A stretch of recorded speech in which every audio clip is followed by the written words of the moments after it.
in the park last Friday night. Not the Auckland Super City Christmas in the Park, but the local Warkworth mini version, sponsored by the Rotary Club, not Coca-Cola, where the nearest thing we had to a celebrity artist was Lockwood Smith.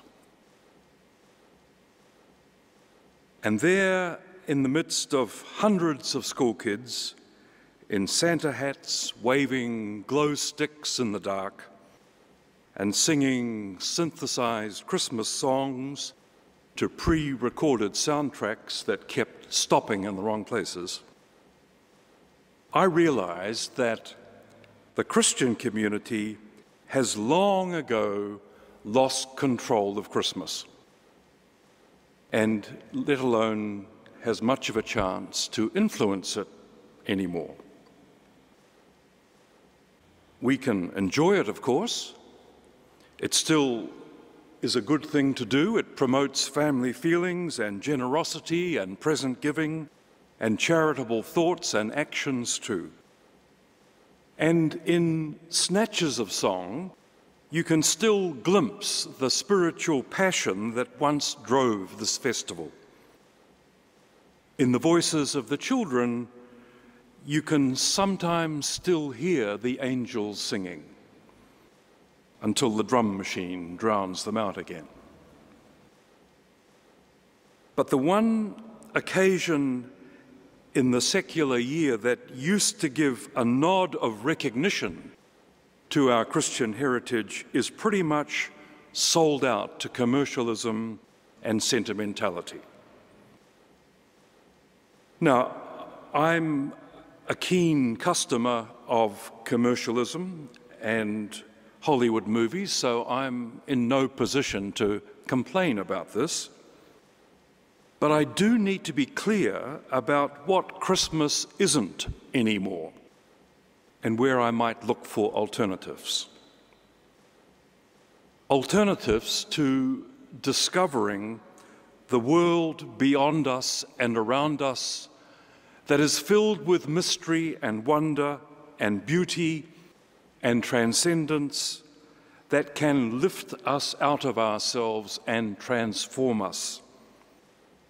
Christmas always did that for me once upon a time, and it may still do that for children, and it may still do that for you, and if so, enjoy it. I'm currently reading Ken Follett's novels about the medieval world of cathedral builders and knights in armour.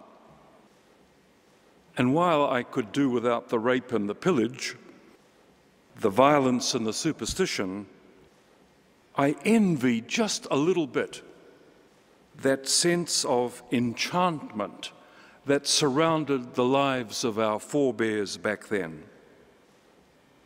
Back then, the angels were very close, and they outnumbered the demons most of the time. The best use we can make of this Advent season is to try and reconnect with a sense of wonder about the magic of the world around us.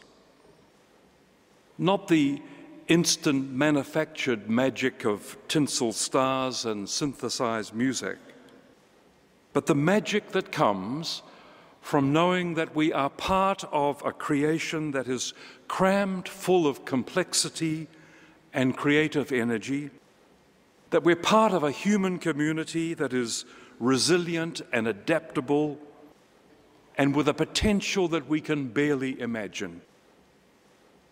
And knowing that deep within ourselves there is a connection with all other living things, a connection that is filled and fueled, to use the language of the prayer book, by the presence of the great compassion, the love that will not let us go, the God who never gives up on us.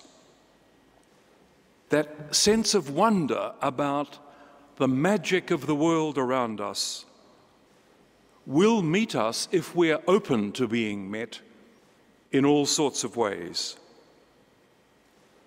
Through the fascination of science and technology, through the inspiration of art and music, through examples of human courage and sacrifice and service that go way beyond any usual obligation, and through the struggles for justice that go on against all the odds.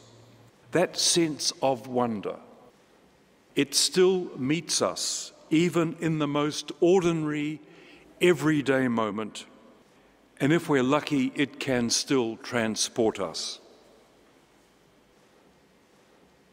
You don't have to wait for super special events for that to happen. It can even happen when you're doing the washing, as the American poet Richard Wilbur once put it. Outside the open window, the morning air is all awash with angels. Oh, let there be nothing on earth but laundry, nothing but rosy hands in the rising steam, and clear dances done in the sight of heaven. However it comes to us, and it does come to us, we don't invent it or create it or make it happen. Like the God of whom we say, "You come to us before we come to you." However it happens, this sense of wonder raises our hopes and expectations about the world around us and even about ourselves. When you walk away from hearing a great concert or watching a great movie or seeing the sun set over the sea or renewing a lost friendship or seeing someone act with courage and grace that you could never manage, then the world does become a more hopeful place for a while, whatever's happening in the Eurozone or whatever's happening to the GDP. Advent is the season for rediscovering this sense of wonder, for retuning our ears to the song of angels. And when we're able to begin to do that, then and only then, the story of Mary starts to come alive. Because this is a story of a young woman who was supremely well qualified to hear the voice of angels. She has become the template, the gold standard for Christians in the art of hearing angels sing. Mary didn't have to work as hard at it as we do to find this world of great expectations.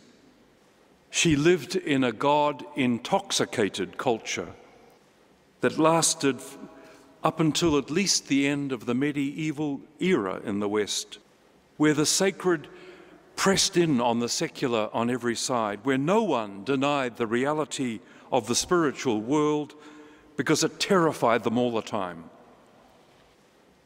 But it's not her religious sensitivity, it's not her spiritual awareness that we celebrate in this story.